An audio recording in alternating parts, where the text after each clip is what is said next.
Хэрэв та энэхүү зохиолыг бүтэн хувилбараар сонсохыг хүсвэл M-Book аппликейшн болон M-Book Web-ээр сонсоорой. Шижир алт. Зохиолыг бичсэн Хайтан. Дуу оруулсан Б. Оргилволд. 5 дугаар хэсэг. Энэ хоолойг сонссон даруйдан нойрон сэрэгчгэв. Машин дотор хүйтэн араас нь тэрч өвдөх тэр зүйлч мөс шиг хүйтэн. Түүний ард юу байгааг тэр мэднэ. Модон жорлонгийн хоёр банзан завсраас гарч ирсэн тэр зүйл гарцаагүй мөн.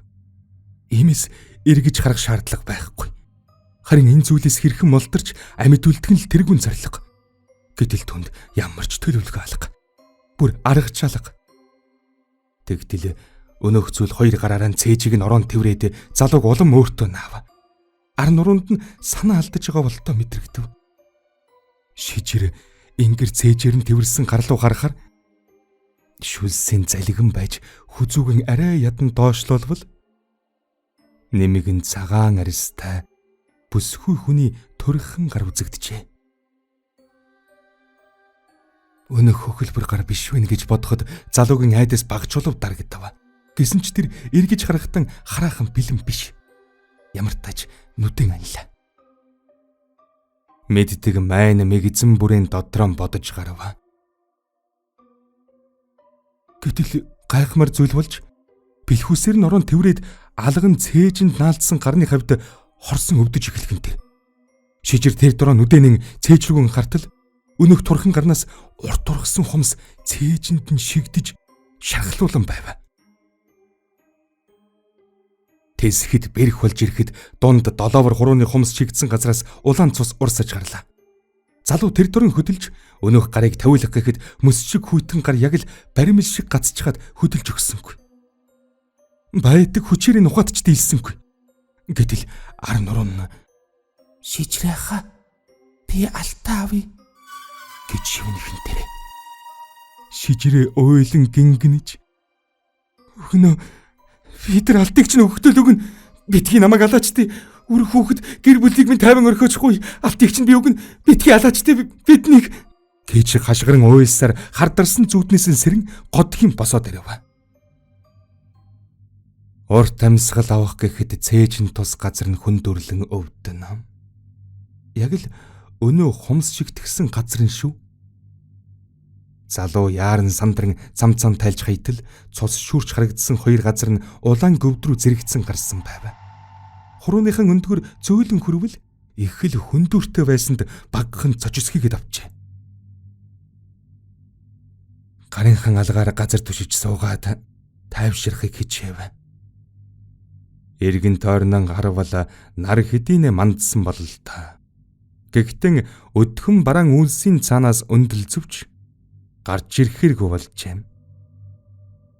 Тэнгэр уйлагнан ганц нэг тусал хаялах нь машины цонхон дээр тусч тогтож үлдсэн харагдана.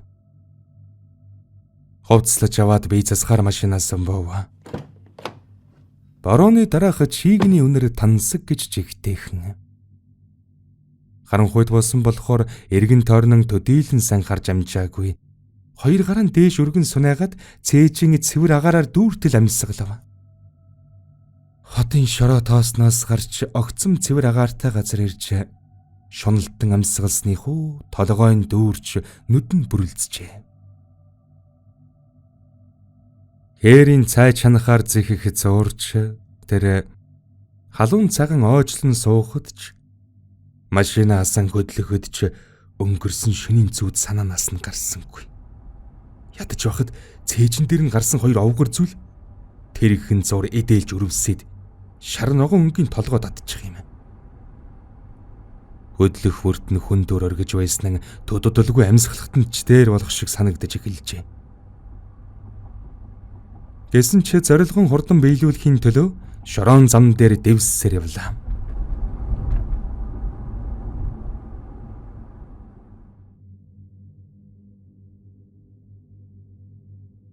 Өглөө эрт болсон цэгийг баг хүүгэн орноос нь босгон хувцлаад Гал хөстөлөхөр бөгтнөж байх зур хашааных нь хаалгыг хэн нэгэн нүдэв. Шижир замд гараад нэг л хонж байгаа. Ийм хурдан эргэж ирэх учиргүйг мэдэх бүсгүй хэн байдаг вүлээ гэж өөрөөсөн асуун бодоод халтар гарan хормоодон хэдэнтэн шувтран арчсан болцоход босчээ. Хаалганы модон дүгжийг мултал нээгээд харвал нэг л харсан царай. Санах гэж хичээж байх зур залуу амнэн. Сайн байна уу? Та намайг таньж гин үү?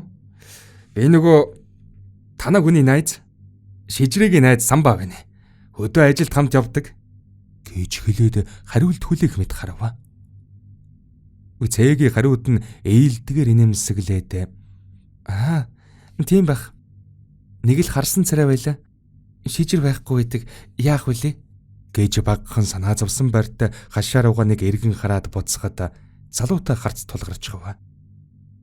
Түүний харц маш хурц хийгээд тулахыг тэгж хүсэмгүй байгаач. Хүйтэн ч гэхэд хүйтэн биш боловч цаагууран хүйтэн төмрөөр хайрах шиг бүсгүйг тухгүй төлнө. Самбаа мушилсан. Зүгээр. Би гарын энэ хавар дайрч яваад тэгээ цаадахтаа ч ойрд уулзаагүй болохоор хідэн үг сольдгиймөө санаатай л явна. Байхгүй байсан ч зүгээр дээ. Ядаж аяг цаа амсаад гардаг ч юм уу? Гэж хэлэхдээ намхан нуруутай бүсгүн дээгүүр давуулан хашаан доторх байдлыг харав. Цээги ээлдгээр нэмсэглэж яана манайх дөнгөж босч байна. Гал хөсөөж түлээгүй. Шүнжин орсон борооноос болоод гэрт чиндүү. Хэдэн мод шал нойтон. Цай зүгэж чанж амжаагүй л байна та. Та дараа нэг мөсөн ирэх үү? Сайхан халуун хоол цай игээд хүлээж бай. Хөө яах юм. Зүгээр. Битгий санаа зов. Нэрээ танилцъя. Самбаа гээд эвэршиж гадуурсан бахим гараан бүсгүн зүг сунгалаа. Цээгич нэрлэхэнгүй нилээд тавгүй байсан ч өөрийгөө хүчлэн инээмсэглэн гараас нь натгаж аваад цэрэн толом гээд толгойд өгчээ. Манай Шижир хөдөө ягадаа явах болоолонд бол чамааг их хэрнаа. Ийм сайхан бүсгүй байсан би. Ярахаас жаргагүй юм. Найзтай бүр атаархчихлаа шүү. Өөнөр тийм энэ жаг юм авсан юм. Хүүхдүүдтэй өгөөрэй. Гээд торто жихэр жимсхэн авснаа бүсгүүрөө сарвайжээ. Цээги ийм зүйл болно гэж төсөөлөөгүй учраас төөнийг нь талархан хүлээж аваад Самбааг аргагүй эрхэнд гэртэн өрөв. Аваалсан ор дэрэн дээр авчирсан чихрийг нь идэж суух чаахан зэсмэг харан инээмсэглэж тоглохоор оролдоход хүү нэрлэхэд түнд ордсонгүй. Төдөдөлгүй цай буцлах үед хүү хамар хашааны хүүхдүүдтэй тоглохоор гараад явчихжээ. Дөнгөж буцалсан халуун хар цайг сахалтай хошуугаар тэмтчин байж амссан болоод хойрж энэ цайн дээр буугаагүй юм байна шүү. Би ч морьтой явна та гэж бахархал тань аргагүй хөхөрж байснаа гинт сансан дүрс гэж. Оо тийм ээ. Ийм сайхан бүс хөгж баярлуулах юм надад бий шүү гэж хэлээд энгэрэн уухад цээгийн царай хүрэмтэж таагүй байгааг илэрхийлнэ. Гэсэн чинь нөхрийнхөө найзад буруу сэтгэл үлдээхгүй хичээн ахин хүчлэн инээмсэглэв. Огтоос танихгүй, өмнө нь үг сольж байгаагүй. Барааг нь харснаас цаашлаагүй үр түүнд ингэж тал засах нь туйлын эвгүй. Тэр тусман нөхрийг нь байхгүй. Самбаа энгэрээсэн жижиг дөрвөлжин хилэн хайрцаг гаргаад иржээ. Үүнийг харсан цээгийг гайхаж залуугийн царай руу харвал тэр өөрийг нь харахыг хүлээж байсан мэт тухааран харж байжээ. Энэ удаад тэд харц тулахад түүний харцнаас зал үнэртэх шиг санагдав. Өнөөхөн бүсгүн гарт татхуулаад нэгэд үзгийх шиг толгоогоор нь догчээ. Цээги шүлсэн гүд хийтэл залигаад хайрцагны жижигхэн тагийг нээхэд өлзийнхээтэй бүсгүй хүний бэлзэг алтан шармал өнгөөр туярч байгаа нь тэр. Үүнийг харсан бүсгүн ирүү бараг мултран гихчин болжээ. Хуруунд нь явцав таарав. Үл таних залуугаас цэрвэх сэтгэл одоо нэгэнт үгүй болжээ. Бүсгүн сэтгэлийгэд хөдөлж тэр дуран хоол хийж болгоод хажуу дэлгүүрээс хатуу дарс нэгийг жимсгэн төрөл төрлөөс нь авч гэртэн ирэв. Самбагийн сайхан бэлгэнд талархсан сэтгэлэн өөрөөр илэрхийлэх учраа олсонгүй. Шорон дээр тоглож халтардсан хүүгэн хажуу айлд түр байж вэ? Битгий орж ирээрэй. Томчууд юм ярьж байна гэд хөл хоройд авав. Найр дундаан орж хатуу дарсанд халамцаж эхэлсэн хоёрын яриа яаж ч яваад юм бүү мэд. Нэг л мэдхэд алд руу хальтраад орж гож. Цээгийн нөхрөн алдны араас олон жил хөөцөлдөхтөн нэг ч удаа тав хийсэн ашиг олоод ирсэнгүү гэж самбаад ховолгод залуу. Сүүлийн удаа цаатар чинь бухалсан байгаа үсттэй. Харин тийм.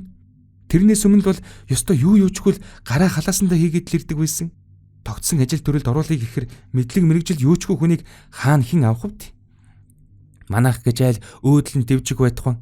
Одоо байгаа энэ байдлаас улам дордчихгүй төлөөл зүтгэж байна. Ямар сандаа би ийм гоё бэлэг авсандаа бүр сэтгэл хөөрөөд чамд яаж барьснаа хэлхий мэдэхгүй л ингэж сууж байна шүү дээ. Бэтгий санаа зовоох. Бүсгүй хүн чинь өөрөө их үдсгэлэнтэй юмт. Тэрийг нь хаа нэг иймэрхүү үнэтэй зайтай гялгар ямар тордож байхгүй болохгүй шүү дээ. Чи бүр уран цэцэн үхсийг хайр гамгүй урсгах юм аа. Хаана ингэж сурав вэ? Манай нөхөр бол тийм юм байхгүй шүү дээ. Ёстой л бүдүүн баг ямар ч мэдрэмжгүй. Ямар сайнтай нөгөө олсон алтыг нь би харж чад боддоо самба ийм том алт шүү дээ. Тэрнээс нь жаахныг аваад өөртөө эмиг хийлгэж хий те. Дараа ламбард энэ төр тавих бол алтаараа байгаа юм чинь хэрэгтэй шүү дээ. Тэгэлгүй яах вэ? Тэгэд хэллээ. Тэгсэн үгүй гинэ. За боли ядаж бухнасаа чиний төлөө зориулсных надад нэг болгон шүүб аваад өг гэлээ. Бүр гуйла. Үгүй ээлгэн. Би яах вэ?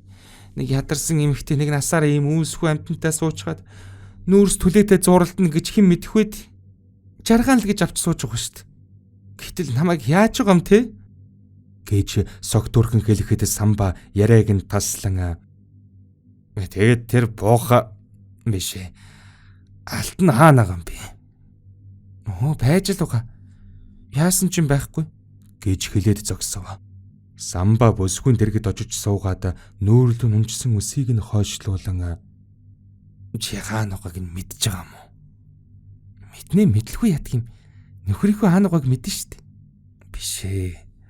Тэр алтныхаа гэж хэлэхдээ бүсгүн гуйны дотор талыг хурууныхан өндгөр элж эхэлхэн тэр. Цээгийн хамаг биеийг шарвс босч уусан юм нь толгойд нь гарч байхдаа давхцуулан асуусан энэ асуултанд бүсгүй хариулсангүй. Самба чи тэр алтныхаа хаана байгааг мэдх юм уу? Би мэднэ. Гэхдээ чамд хэлэхгүй. Яагаад? Гэж чихэнд нь наалдах шахам ойртоод шивнэн асууж юм. Цээги түүний цээжнээс нь цааш түлхэж ингэх гэж ирсэн бол чи яв. Манай нөхөр удахгүй ирнэ. Мэ энэ бүрэмлээ бас аваад яваарай. Өнгөн цайжгүй чамайг хараад зүөх гэж бас бүүн ажил. Гэж шинхэн бэлэг болсон бөгжөөн тайлж залуугийн улаан нүрлэн шидчихэд босох гэтэл самба түүний ард дагдсны үснэс нь зулгаагаад авах нь тэр. Бүсгүн чихэнд ахин наалдаад ширээн дээрээс авч гартан барьсан худагныхан эрийг хүзүүнд нь тулгамгцсан. Би олон дахин асуухгүй шүү. Тэр алт нь хаана байна? Гэж. Хэрв та энэхүү зохиолыг бүтэн хувилбараар сонсохыг хүсвэл M-Book application болон M-Book Web-ээр сонсороо.